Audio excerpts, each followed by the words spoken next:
Study IQ IAS, आपका selection हमारा mission. नमस्कार दोस्तों सिंगापुर और हांगकांग के बाद अब भारत में कोविड के केसेस को लेकर चिंता बढ़ रही है, क्योंकि एक हफ्ते में मैं आपको बता दूं कई गुना केसेस भारत में बढ़ा है और अभी प्रेजेंट में आप देखोगे तो 1000 से ज्यादा एक्टिव कोविड केसेस देखने को मिलेंगे। ध्यान रखिएगा, मैं एक्टिव कोविड केसेस की बात कर रहा हूं। इनकी संख्या 2025 में पहली बार 1000 को क्रॉस की है और ये तो ऑफिशियल फिगर है। मतलब आप इमेजिन करिए कि कितने ऐसे केसेस होंगे जो एसिम्प्टोमेटिक होंगे, पता भी नहीं होगा। कई लोग अज्यूम कर रहे होंगे कि ये तो नॉर्मल फ्लू होगा। तो इसको थोड़ा सा समझने की जरूरत है कि आखिरकार हो क्या रहा है। और यहाँ पर देखिए, पैनिक सिचुएशन में नहीं आ रहा है, सही जानकारी आपके पास होनी चाहिए। कई बार लोग सोशल मीडिया में कई कुछ वीडियोस देखकर पैनिक सिचुएशन में आ जाते हैं। तो इस वीडियो में मैं आपको बेसिकली कंपेयर भी करके बताऊंगा 2021 में, 22 में और अभी जो केसेस चल रहे हैं उनमें क्या डिफरेंस है। काफी कुछ जानने को है, चलिए आगे बढ़ते हैं। देखिए, जैसा मैंने आपको बताया, सबसे पहले तो सरकार के द्वारा जो फिगर दिया गया कल देर शाम को, उसमें बताया गया कि जो एक्टिव केसेस हैं वो 1000 को क्रॉस किया है पहली बार इस साल। और अभी के लिए एटलीस्ट ये मैनेजेबल है। मतलब जो भी थोड़े बहुत यहाँ पर हॉस्पिटल में जो भी भर्ती हो रही है या फिर जो भी केसेस सामने आ रहे हैं उसको अभी मैनेज किया जा रहा है इजिली। ऐसा कोई चिंता की बात नहीं है। लेकिन हाँ, ये बात सच है कि जिस प्रकार से केसेस बढ़ रहे हैं, हो सकता है कुछ ही दिनों में ये संख्या आपको कहीं ज़्यादा देखने को मिले, लेकिन स्टिल आपको पैनिक नहीं होना है। वैसे मैं आपको बता दूं, यहाँ पर जो कंसंट्रेशन है वो बेसिकली अभी के समय केरला, महाराष्ट्र और दिल्ली में देखने को मिलेगा, जो कि एग्जैक्ट नंबर मैं आपको आगे बताऊंगा। देखिए, सबसे पहले अगर हम नेशनल लेवल पर बात करें पूरे देश भर में, तो 1009 एक्टिव केसेस हैं। अच्छा, ये इंपॉर्टेंट इसलिए हो जाता है क्योंकि पिछले एक हफ्ते में 4 गुना केसेस बढ़े हैं। मतलब 19 मई को अगर आप देखोगे तो इसकी संख्या 257 थी। तो इतना तेजी से स्प्रेड होना ऑब्वियस सी बात है, कंसर्न की बात है। और देखिए, ये साफ दिखाता है कि ये रैपिड कम्युनिटी लेवल ट्रांसमिशन हो रहा है। मतलब कम्युनिटी लेवल पर इसका ट्रांसमिशन आपको देखने को मिलेगा और जो डेली पॉजिटिविटी रेट है वो भी तेजी से इंक्रीज हो रही है। खैर, अगर मैं आपको स्टेट वाइज ब्रेकडाउन बताऊं तो सबसे पहले केरला, सबसे ज़्यादा केसेस आप देख सकते हो 1000 में से 430 केसेस केरला में हैं। और इसलिए सरप्राइजिंग है क्योंकि 19 मई को एक हफ्ते पहले इसकी संख्या सिर्फ 95 थी और केरला में अभी तक 2 मृत्यु हुई है बिकॉज ऑफ दिस कोविड। और यहाँ पर अफेक्टेड डिस्ट्रिक्ट जो है तिरुवनंतपुरम, कोझिकोड, एर्नाकुलम, वहाँ पर देखने को मिलेगा। इसको देखते हुए केरला सरकार की तरफ से क्या रिस्पांस आया है, हॉस्पिटल जो सर्वेलेंस है वो बढ़ाया गया, जीनोम सीक्वेंसिंग को और ज़्यादा तेज़ी से किया जा रहा है, पब्लिक हेल्थ वार्निंग स्कूल्स में, वर्क प्लेसेस में इशू किए जा रहे हैं। फिर दूसरे नंबर पर महाराष्ट्र, यह आप देख सकते हो, अगेन एक हफ्ते पहले यहाँ पर संख्या थी कोविड के केसेस की 56 और ये अब बढ़कर हो गई है 209। और अभी तक अगर आप देखेंगे तो इस साल 4 मृत्यु देखने को मिलेगी। हाई इंसिडेंट डिस्ट्रिक्ट कौन से हैं? मुंबई, पुणे, थाने। और टेस्टिंग और आइसोलेशन प्रोटोकॉल के लिए यहाँ पर जो मुंबई में स्लम्स हैं, पब्लिक ट्रांसपोर्टेशन जोन्स हैं, वहाँ पर जो टेस्टिंग की इंटेंसिफिकेशन है वो बढ़ा दी गई है। और जो आइसोलेशन वार्ड्स हैं उसको वापस से रीओपन किया जा रहा है स्टेट रन हॉस्पिटल्स के अंदर। अब जहाँ तक दिल्ली का सवाल है तो देखो, यहाँ पर जस्ट कल की ही बात है, 100 से ज़्यादा केसेस एक्टिव देखने को मिले हैं, जो कि एक हफ्ते पहले सिर्फ 5 केसेस थे दिल्ली के। तो आप समझ रहे हो ये कितना गुना ये बढ़ रहा है। तो इस पे आपको ध्यान रखना है। इससे पता चलता है कि पॉजिटिविटी रेट बढ़ रही है। एक इंसान कितने इंसान को और तेजी से यहाँ पर स्प्रेड कर रहा है। सिम्टम्स कौन से, इसमें वायरल फीवर, लाइक इस तरह के, जैसा मैं आपको बताया कि दिल्ली में, गुड़गांव में मैं देख रहा हूँ कि काफ़ी सारे लोगों को इस तरह से ये सिम्टम्स देखने को मिल रहे हैं। जिनसे भी आप पूछो तो कुछ ना कुछ फीवर हुआ है, गले में प्रॉब्लम है। मुझे खुद हो रखा है इनफैक्ट, पिछले एक हफ्ते से अगर आप देखोगे तो बहुत मुश्किल हो रहा है थोड़ा सा बोलना। खैर, यहाँ पर ऑफिशियल स्टेटमेंट आया है दिल्ली हेल्थ मिनिस्टर की तरफ से, पंकज सिंह जी की तरफ से, कि सिचुएशन जो है it is not alarming but vigilance की ज़रूरत है और इंफ्रास्ट्रक्चर प्रिपेयर्डनेस किया जा रहा है। जो आइसोलेशन बेड्स हैं उसको एक्टिवेट कर दिया है, लोक नायक हॉस्पिटल, जीटीबी हॉस्पिटल, और जो रेगुलर मॉनिटरिंग है, क्योंकि पिछले बार एक बार दिल्ली में आपको याद होगा कोविड के समय में ऑक्सीजन को लेकर काफ़ी डिबेट हुआ था कि ऑक्सीजन की सप्लाई नहीं हो पा रही है, बहुत से लोगों की मृत्यु हो गई। तो ये सबसे पहली प्रायोरिटी रखी गई है कि ये जो आईसीयू बेड्स हैं उसकी अवेलेबिलिटी कराई जाए, ऑक्सीजन की मात्रा सफिशिएंट क्वांटिटी में हो। अच्छा, बाकी के स्टेट्स की अगर हम बात करें तो गुजरात में 83, तमिलनाडु में 69, कर्नाटका 47, उत्तर प्रदेश 15, वेस्ट बंगाल 12 और मध्य प्रदेश 2। तो इस तरह से आपको केसेस देखने को मिलेंगे। अब क्वेश्चन ये आता है कि ये जो भारत में अभी केसेस हैं उनमें सबसे ज़्यादा कौन से वेरिएंट की वजह से हो रहा है। देखो, ये सभी आपको ओमिक्रॉन जो सब वेरिएंट है वो देखने को मिलेंगे। सबसे ज़्यादा जो संख्या है वो बेसिकली JN1 वेरिएंट की वजह से, जो कि ओमिक्रॉन का ही है। और यहाँ पर आप देख सकते हो कि 53% जो केसेस हैं वो एक्चुअली आपका JN1 के हैं। सिम्टम्स इसमें क्या है, अगेन वायरल फीवर हो रहा है, लो ग्रेड फीवर है, फटीग है, सोर थ्रॉट है।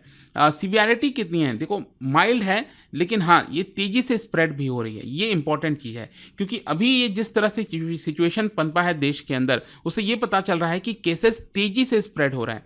फिर दूसरा, अगर हम BA.2 की बात करें तो 26% केसेस इसके हैं। अब ये पता कैसे चलता है, बेसिकली अगेन जो जीनोम सीक्वेंसिंग है ना, उसके माध्यम से चीज़ें पता चल पाती हैं, और भी ज़्यादा यहाँ पर जो वेरिएंट है वो इस्टेब्लिश हो रहा है। और कहीं ना कहीं ऐसा पता चलता है कि जो इम्यून एस्केप ट्रेट्स हैं वो आपको वायरस के अंदर देखने को मिलेंगे। मतलब हो सकता है कि आपके अंदर इम्यूनिटी हो, लेकिन वायरस फिर भी आपके बॉडी में एंटर कर जा रहा है, तो उसको हम इम्यून एस्केप ट्रेट कहते हैं वायरस का। अच्छा, इमर्जिंग वेरिएंट्स यहाँ पर सामने आ रहे हैं, इस पर आपको थोड़ा सा ध्यान रखना है, क्योंकि इसके पहले इस तरह के जो केसेस हैं सामने नहीं आए थे। जैसे NB181, LF7, ये कुछ नए वेरिएंट सामने आ रहे हैं, जो कि अभी WHO ने इनको वेरिएंट्स अंदर मॉनिटरिंग के कैटेगरी में डाला है, और यहाँ पर जीनोम ट्रैकिंग बढ़ाई जा रही है, ताकि एटलीस्ट पता चल सके कि क्या अभी ये जो केसेस बढ़े हैं, क्या it is because of NB181 LF7। ठीक है, अभी के लिए तो ये बोला जा रहा है कि JN1 की वजह से, लेकिन हो सकता है कि ये टेक ओवर कर ले, ये वाला जो सब वेरिएंट है वो आगे निकल जाए। अब क्वेश्चन यहाँ पर यह आता है कि जो नए कोविड स्ट्रेन्स हैं वो कितना ज़्यादा स्ट्रांग है, वो थोड़ा सा हमें समझने की ज़रूरत है। स्ट्रेंथ कितनी है, ये अगर आप समझ जाओगे तो सब कुछ आपको क्लियर हो जाएगा। देखो, इससे हमें कंपेयर कर सकते हैं, जैसे 2021 में जो डेल्टा वाला वेव आया था, ये मैं भारत की बात कर रहा हूँ, क्योंकि बाकी जगहों पर आप देखोगे तो कुछ उस समय हो सकता है भारत में कोई और वेव चल रहा हो, दूसरे देशों में कोई और वेव चल रहा हो, तो ये हम भारत की बात कर रहे हैं। 2021 में डेल्टा वेव था, अगर आपको याद हो। 2022 में BA.2 वाला हो गया। 2025 में JN1 जो अभी चल रहा है, और जो नए इमर्जिंग वेरिएंट मैंने आपको बताया NB181 LF7।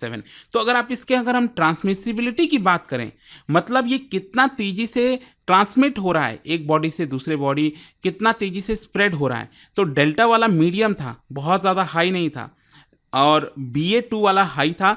ये वाला जो है ना JN1 वाला, ये वेरी हाई है। तो मतलब अगर किसी पर्सन को हुआ तो वो अपने आसपास जितने भी पर्सन के कांटेक्ट में आएगा, चांसेस ये है कि उनको भी ये फैलाएगा, और ये जो नए वाले हैं उनका भी मोस्ट प्रॉब्ली अभी लाइकली हाई बताया जा रहा है। अच्छा, यहाँ पर क्वेश्चन ये है कि मान लो अगर हाई है तो इम्यून स्केप कैसा है। अगेन ऑब्वियस सी बात है, मतलब अगर आपके में इम्यूनिटी है तो चांसेस ये है कि ये वायरस ज़्यादा और मतलब स्प्रेड हो सकता है, भले आपके पास इम्यूनिटी हो। तो यहाँ पर इम्यून स्केप अगेन इनका जो है आपको हाई देखने को मिलेगा। पहले वाले जो वेरिएंट थे वो थोड़ा सा लो था, मतलब अगर आपके अंदर इम्यूनिटी है तो वायरस शायद आपके में एंटर ना करे। फिर क्वेश्चन यहाँ पर यह है कि लंग का इन्वॉल्वमेंट कितना है, मतलब अगर ये वायरस एंटर किया तो उस केस में आपके लंग पर कैसे इंपैक्ट करेगा, क्या इंपैक्ट करेगा नहीं करेगा। तो पहले वाले जो आपके वेरिएंट्स थे डेल्टा BA.2, तो ये सीवियर था, जैसे डेल्टा वाला आप देख सकते हो, लेकिन यहाँ पर आपको रेयर देखने को मिलेगा, मतलब लंग्स पर ऐसा कोई बहुत असर नहीं कर रहा है, तो ये एक अच्छी बात है। फिर फैटेलिटी रिस्क की अगर हम बात करें, तो अगर वायरस एंटर करता है आपकी बॉडी में, तो क्वेश्चन ये है कि कितना चांसेस है कि आप मतलब उस पर्सन की मृत्यु हो सकती है। तो फैटेलिटी अगर आप देखोगे तो डेल्टा वाले केस में तो बहुत हाई था, इट वाज हाई, मतलब मृत्यु के चांसेस काफ़ी हो रहे थे, लेकिन इस बार जो है ये बहुत कम है, वेरी लो है। और ये जो नया वाला इमर्जिंग वेरिएंट है NB181 LF7, ये अभी अननोन है, क्योंकि इसके बारे में अभी पता किया जा रहा है। वैक्सीन रेसिस्टेंस की बात करें, मतलब अगर आपने वैक्सीन ली है तो क्या आपके बॉडी में एंटर कर सकता है, तो यहाँ पर ये मॉडरेट बताया जा रहा है अभी वाले जो वेरिएंट्स हैं। पहले भी अगेन लो थे वो सब। और हॉस्पिटलाइजेशन की क्या आवश्यकता है, पहले वाले वेरिएंट्स अगर आप देखोगे डेल्टा तो बहुत हाई था, लेकिन इस बार वेरी लो है, बहुत हार्डली कोई पेशेंट होगा जिनको हॉस्पिटलाइजेशन की ज़रूरत पड़ रही होगी। तो कहने का मतलब ये हुआ कि पैनिक में आने की ज़रूरत नहीं है। जैसे कि आपको याद होगा 2-4 साल पहले जब कोविड की शुरुआत हो रही थी तो हम यही डिस्कस कर रहे थे, मैंने भी बहुत वीडियोस बनाए थे और आपको बताया भी था कि देखिए ये एक नोवल वायरस है। नोवल मतलब एक नया वायरस है जिसकी वजह से इतना ज़्यादा प्रॉब्लम क्रिएट हुआ है, लेकिन जैसे जैसे ये और ज़्यादा सर्कुलेट होगा, रेप्लिकेट होगा, नए वेरिएंट्स आएंगे तो ये बाकी एक तरह से फ्लू जैसा हो जाएगा, बाकी की तरह ही हो जाएगा। हाँ, अभी मैं ये नहीं कह रहा हूँ कि फ्लू जैसा हो गया है, लेकिन हाँ कि अब इसका जो असर है पहले के मुकाबले अब आपको कम देखने को मिलेगा, तो ये चीज़ है। अच्छा, अब यहाँ पर कुछ क्वेश्चंस है, जैसे why are these strains considered mild, क्यों इसको माइल्ड बोला जा रहा है। तो अगेन यहाँ पर ये बोला गया है कि जो वायरस है वो हमारे अपर रेस्पिरेटरी ट्रैक्ट में रेप्लिकेट हो रहा है